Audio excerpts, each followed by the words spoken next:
Namaskaram. Hello and welcome hardworking individuals. So in today's class we are going to talk about Gungi Gudiya or the dumb doll. That is what Indira Gandhi was called, but when she spoke the world listened. She helped the East Pakistan, or you can say today's Bangladesh, to get its independence, and we will also see some funny anecdotes where it is General Manik Shah calling her sweetie and advising her not to wage the war at the time of monsoons because it would have been adversary for the Indian military at that time.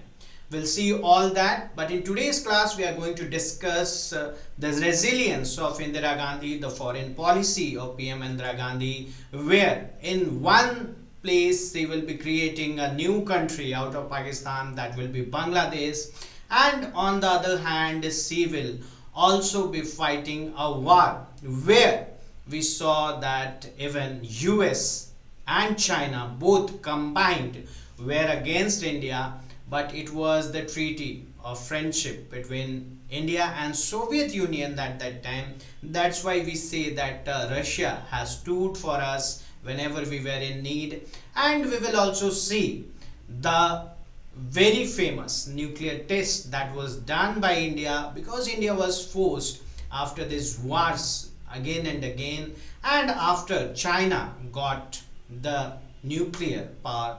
So it was there for India's safety, not for provoking or attacking anyone else. So we are just going to start.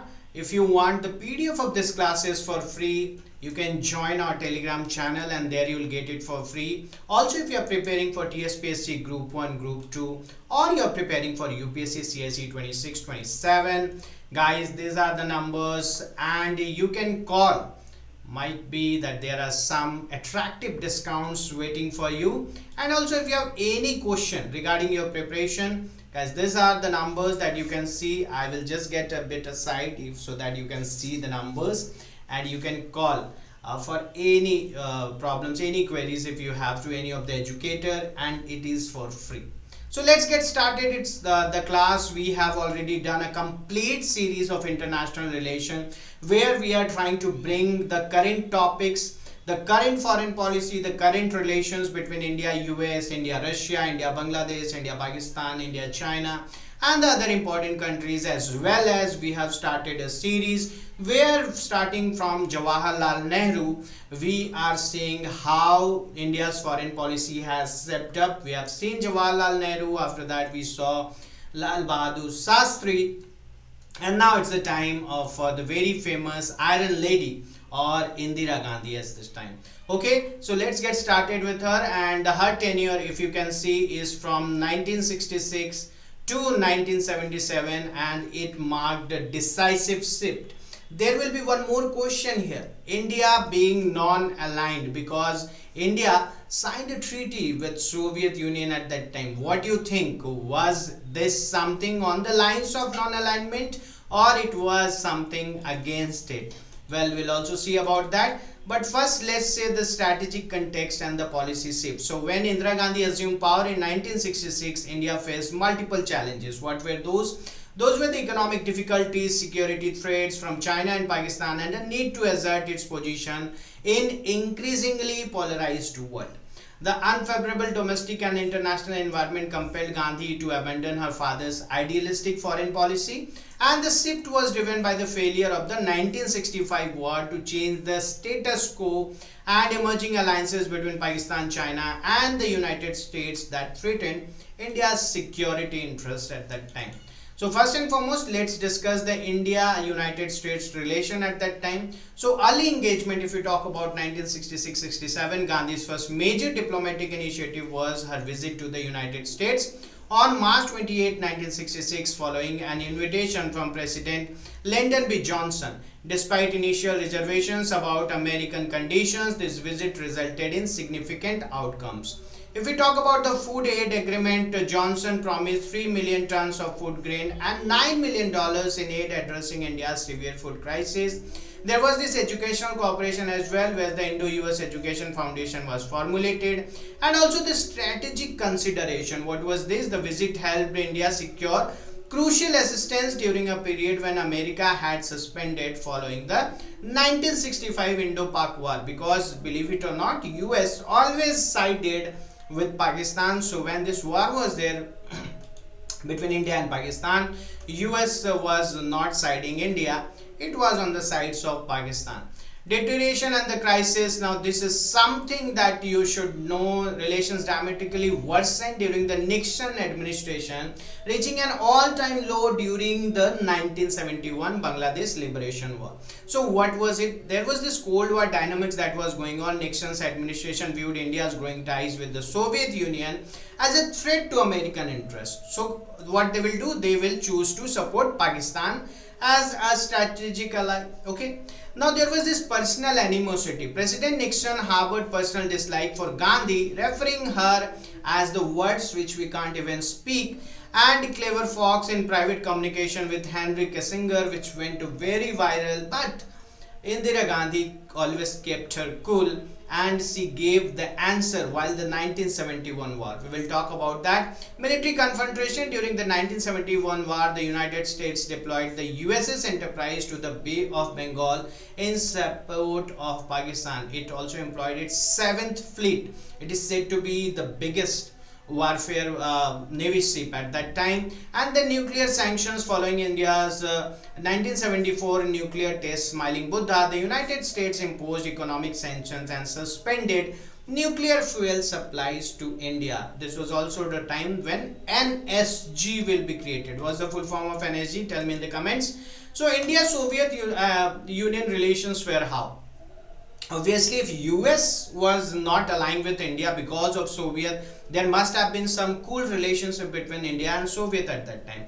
So there was this shared security concern. Both countries faced threats from China and shared concerns about Pakistani alignment with the United States. Economic cooperation. The Soviet Union provided substantial assistance in steel, defense, railways and other industrial sectors throughout the 50s and the 60s. We are talking about 1950s and 60s. Military support. Soviet military did increase significantly after the 1962 Sino-Indian War, with India receiving more Soviet assistance than China by 1970, you can say.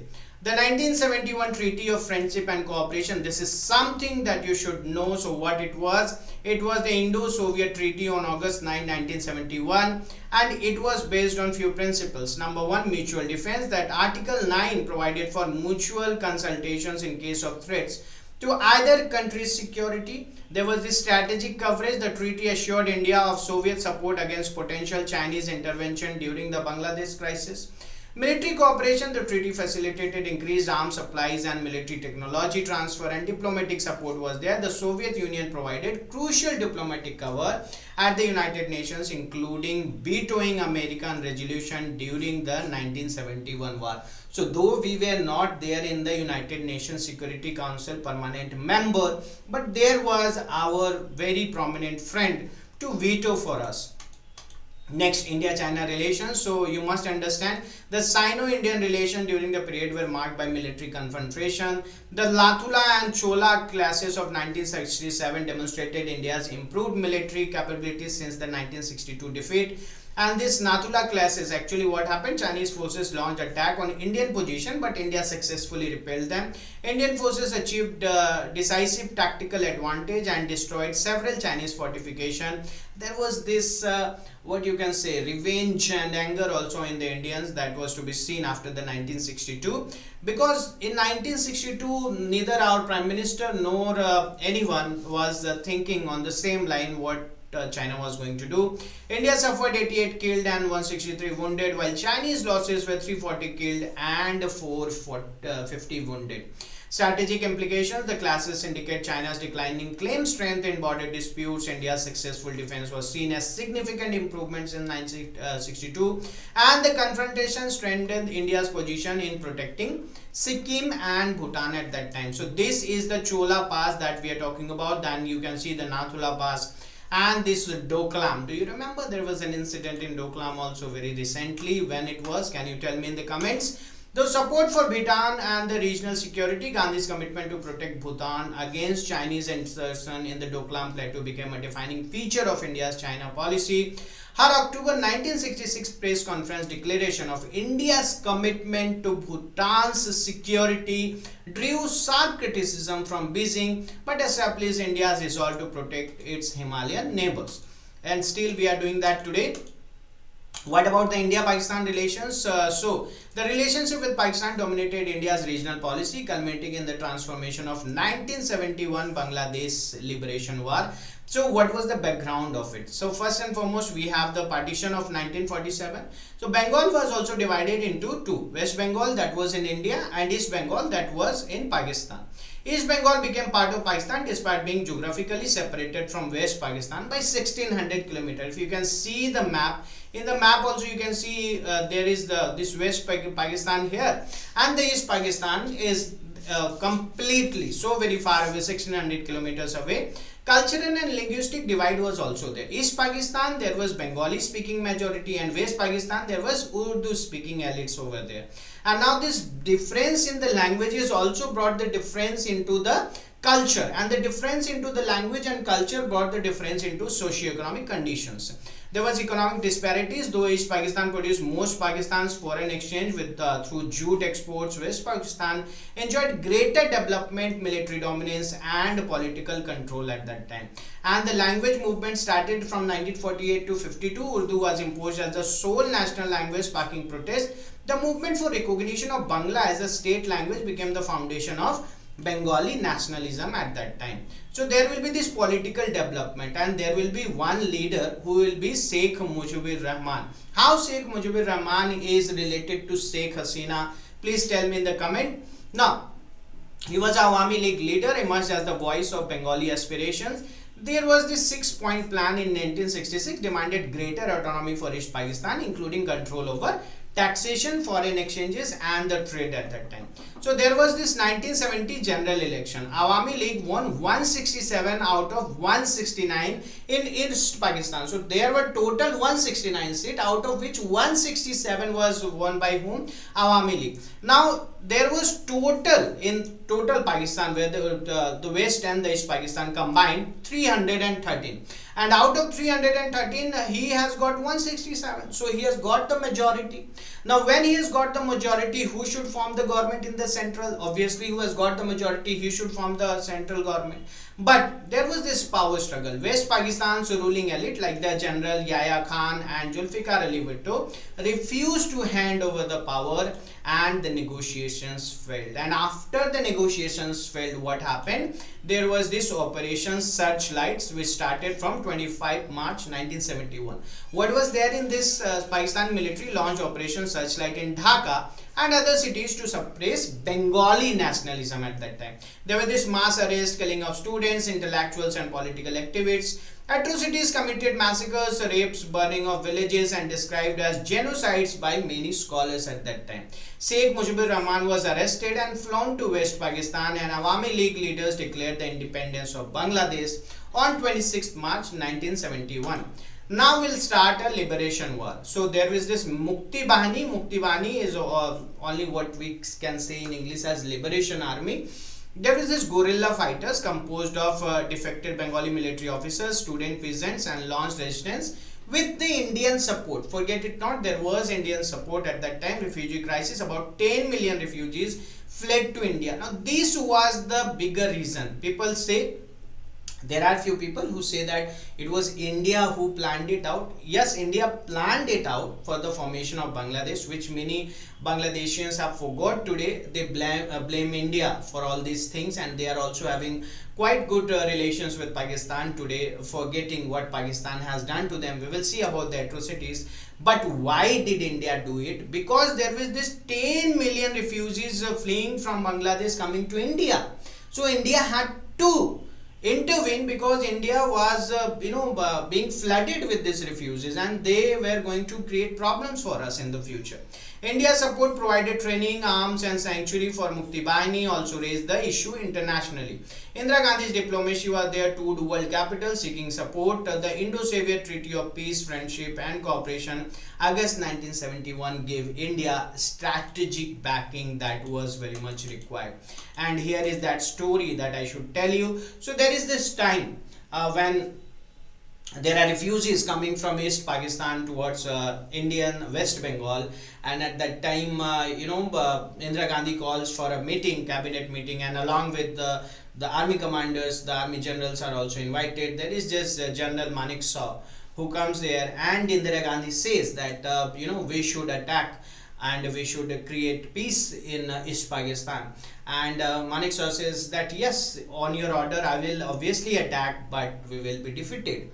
And when she asked why you're saying so, he explains that there will be this monsoon, and when we go while the monsoon, there will be flooded regions, and we will not be that very well equipped.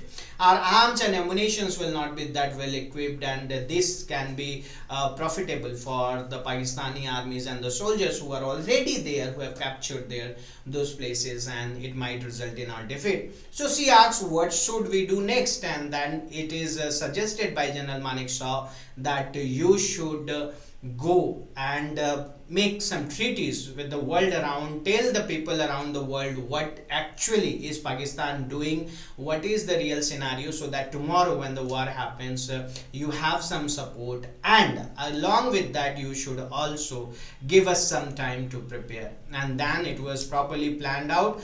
On 3rd December 1971, we see Pakistan launched preemptive airstrikes on Indian baseline, and you believe it or not, India had to attack, but it was Pakistan who started it first. Okay, India was waiting for this. Indira Gandhi announced full military intervention at that time.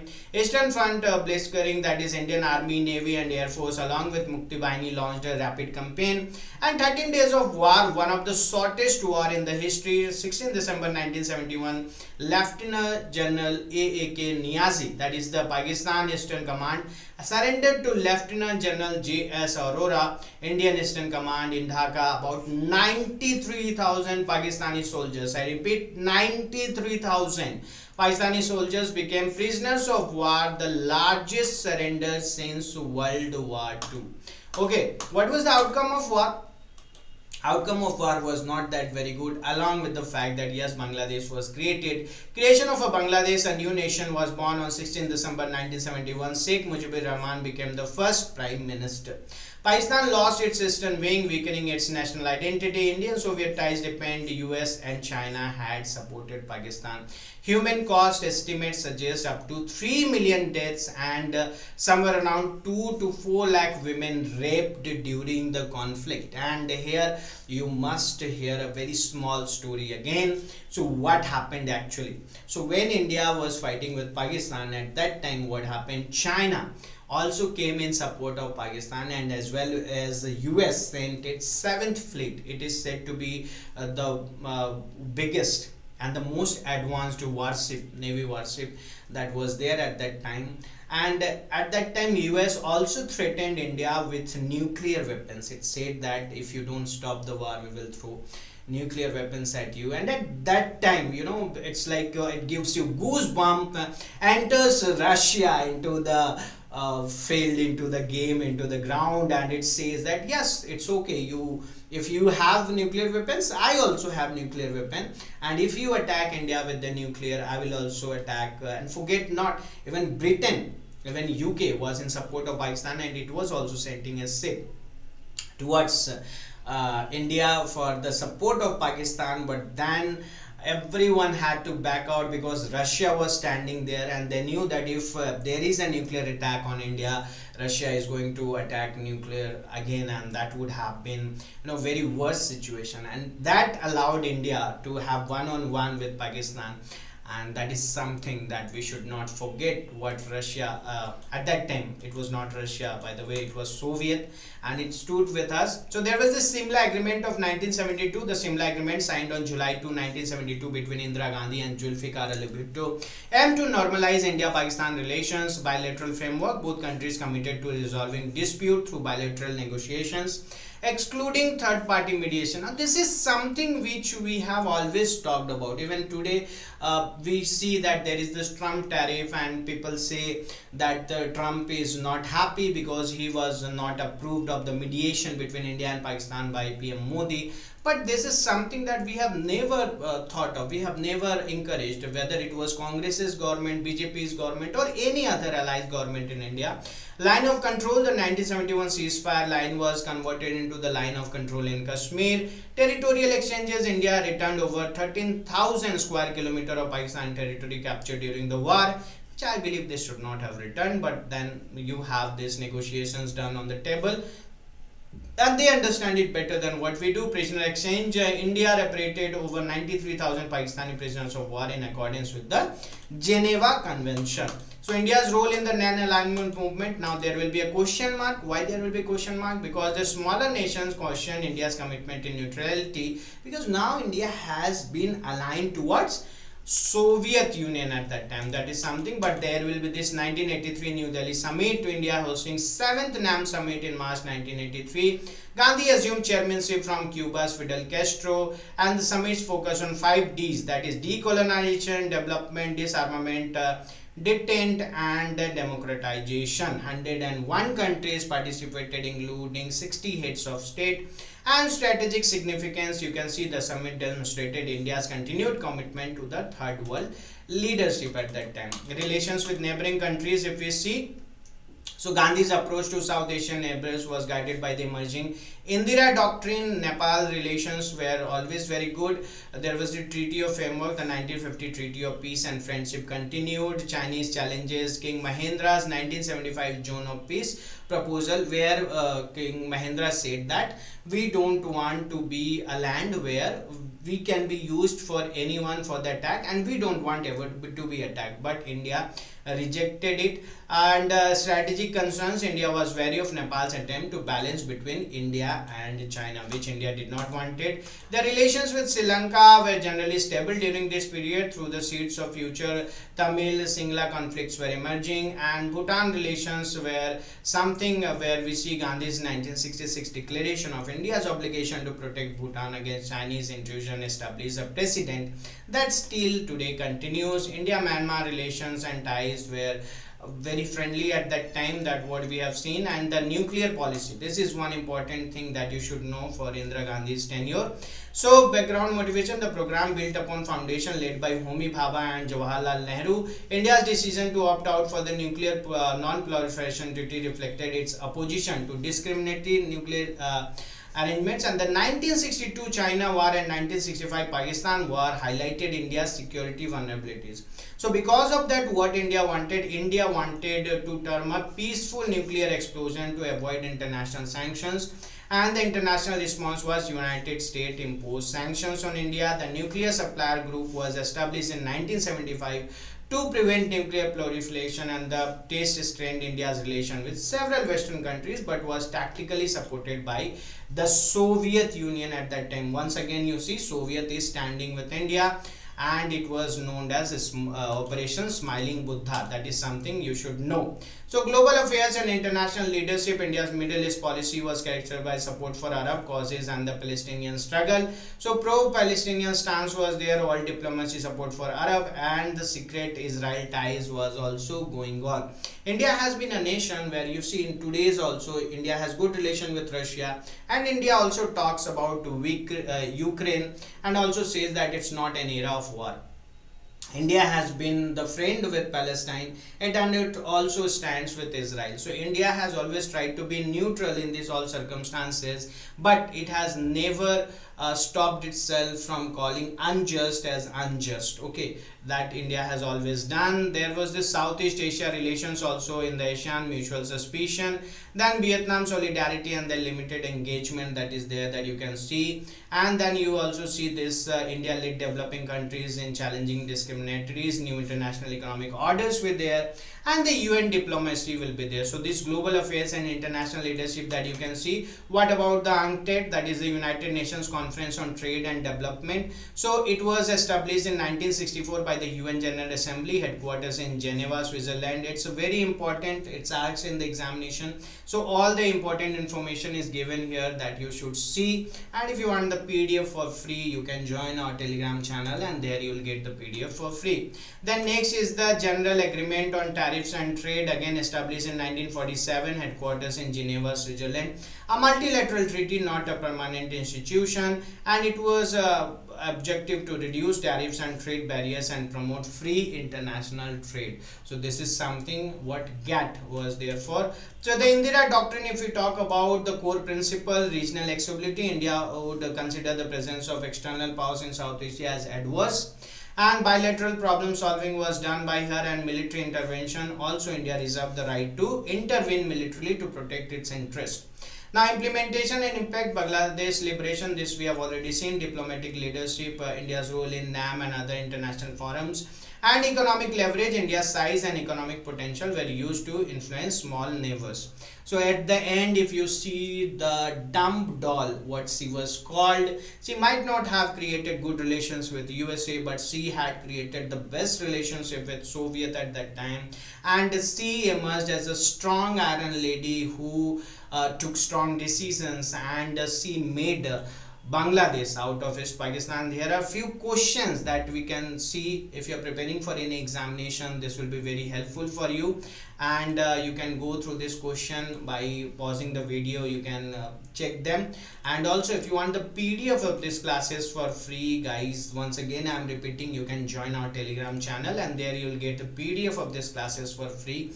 Also, if you have any question for any educator, you can call on these numbers that you are seeing, and I'll just get a bit side so that you can see the numbers 7702026769, and you can ask any question whatever is there in your mind, and it is for free. So with that, we have come to the end of the class, and if you are preparing for UPSC, TSPSC or APPSC, guys, for one-on-one live mentorship by Deepika ma'am, you can join this mentorship program. And Deepika ma'am is having 20 plus years of experience, and she has guided hundreds of students into the administrative services. So this is the opportunity for you. Don't waste the time, and keep working hard towards your goal. Today or tomorrow you will be successful, but just be consistent. Namaskar.